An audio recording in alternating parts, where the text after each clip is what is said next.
Let's go now to our friend Beimnet Abebe from Galaxy Trading. As always, Beimnet, welcome to Galaxy Brains. Thanks for having me.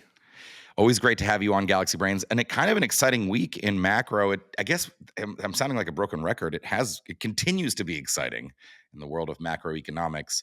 I guess you tell me, but I've been traveling, so I haven't been as close to it. But the big news was a hot CPI print. Yes, we got a very strong CPI number today. It printed 0.4 month on month, and there's lots of details in the report that suggest that inflation is likely creeping higher, and that the data that we saw in January and February weren't aberrations, but they are part of a broad theme of inflation being higher than what folks expected. The areas where we saw a reasonable amount of strength, that I thought were notable were things like car insurance and healthcare costs. Like those things are moving up higher pretty quickly. And all of a sudden, it used to be that people would make the argument that the 3-month run rate for inflation or the 6-month run rate for inflation is below target. Now it's well above.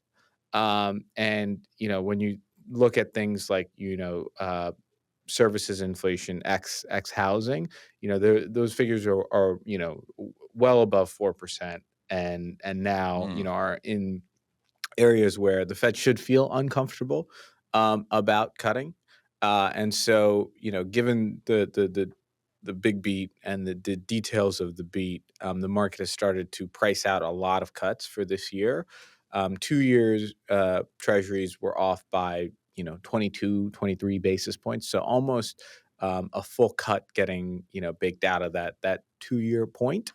Um, and yeah, the bright spots to it, I would say, are the components that showed the most strength aren't necessarily going to show up in PCE. Like I think the healthcare stuff, for example, doesn't get included in PCE, and so there's an argument to be made that depending on how PPI comes out, this might not impact PCE as much, but it's really hard to ignore these CPI figures. I mean, they're well above the Fed's target. It does not indicate that inflation is slowing. It looks like it's reaccelerating.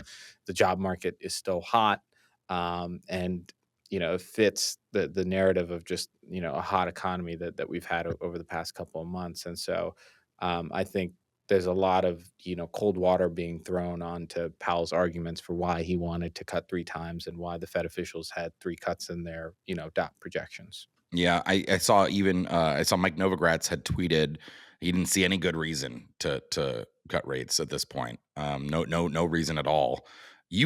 I got to hand it to you, Bimnet. You've been saying this at this point for months, basically, that there's no real reason to cut, that you don't feel the need to cut here, that the economy is doing well without the cuts. We don't need the cuts, and that inflation looked pretty sticky. Markets weren't very pleased with that number, though, right? Yes. Probably. I mean, that makes sense if you're repricing now, fewer cuts. What do we have now? What's the expectation now for end of the year number of cuts? It's 2? No, it's actually under 2 now. Wow. It's closer to 1.5, one. So basically, it's 1, like 6, it's 1, like 7, maybe 1 is kind of what maybe like there's a 1 cut. to 2. 1 to 2 is Yeah. kind of the established range now, and you've seen a bunch of sell side banks reduce their forecasts from 3 cuts to 2 already Yeah. on the year. There are certain things that like I'll give you an idea about like how hard it is to kind of really get a grasp on the data. So we had the small business survey that came out yesterday, and the employment component was super soft. And typically, small business employment leads the broader unemployment rate, for the economy, because small businesses can move faster than big institutions, et cetera, et cetera. So the labor market for small business is looking awful. However, then you start looking at their expectations with respect to raising prices, and the price increase component was really strong. And so we're seeing a situation where even if the hiring and stuff is slowing a little bit, or it might slow, like the price pressures are still there. And then on top of that, you have a commodity complex that's trading incredibly well. Part of it is a function of oil going bid on some of these Mid East headlines. Some of it's a function of the stimulus efforts in China, and so you're seeing things like copper trade well. But at the end of the day, if gas prices are higher, like that is bad for inflation.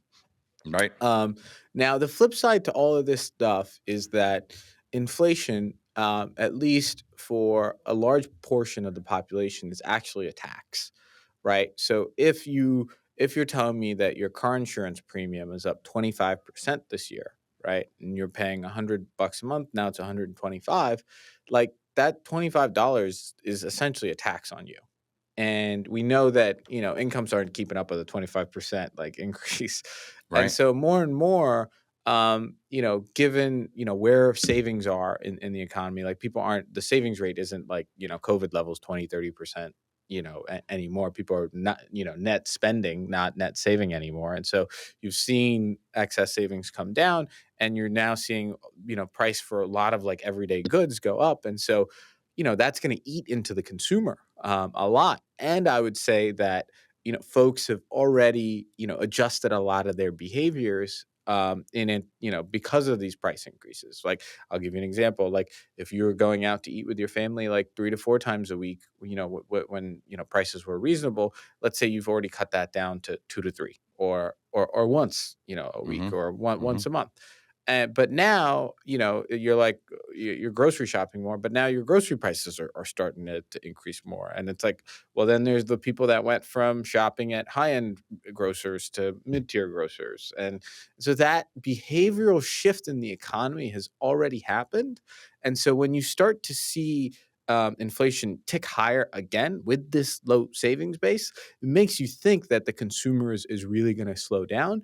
And that's precisely what you are getting out of U.S. companies that are consumer oriented, and how those consumer discretionary companies are trading, and the guidance that they're giving is that the U.S. consumer is slowing down, and this inflation is likely not going to help.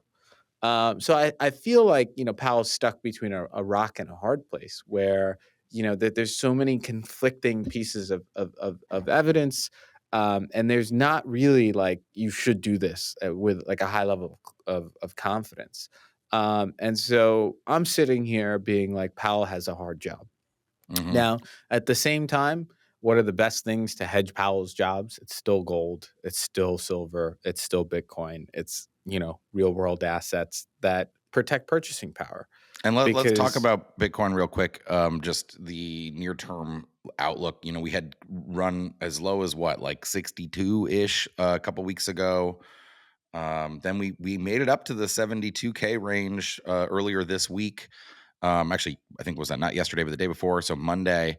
And then on this news, along with other stuff, right? Bitcoin down, back in the 67, 68 range. Do we care? Is this just kind of noise at this point? Like Bitcoin's well, still in that Bitcoin's range. It's already trading strong. rallied from that morning sell off. I mean, Yeah. we're back like 69, like 200 right now, Yeah. which tells you that like it's a dangerous thing to short. And you've seen a little bit of a short covering rally today in the afternoon, and broadly speaking, like this is a healthy bullish consolidation, right? Like prices need to like calm down, and it gives people more confidence that the market is mature, and it flushes out the weak hands. The Mhm. guys that Mhm. are just in there for a couple percent here and there, and they can't hold bags, like they get chopped out of the market, and then you're left with a situation where market starts going up, and the people holding it are not really sellers until much higher levels.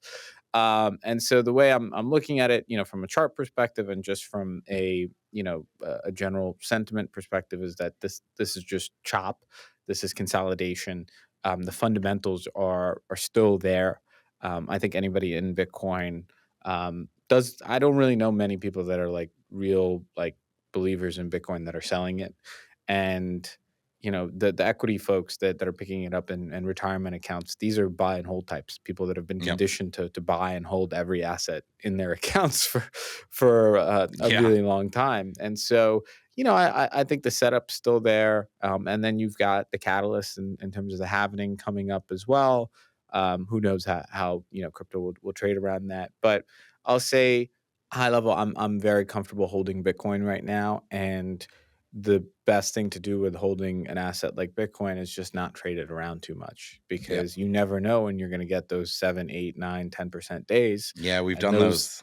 We've done that work and shown that it's like, 80% of the gains were on like 5 days in 1 year or 10 days, right? yes, So and you if you you miss those days, it's almost impossible to match the performance of yep, Bitcoin, and so, uh, I would just generally say that, stay long and strong, stick there with you the go. trend, and protect your purchasing power. There you PPP, go. push and P. Bimnet Abebe, I love it. My friend Bimnet from Galaxy Trading. Thanks so much. Pleasure.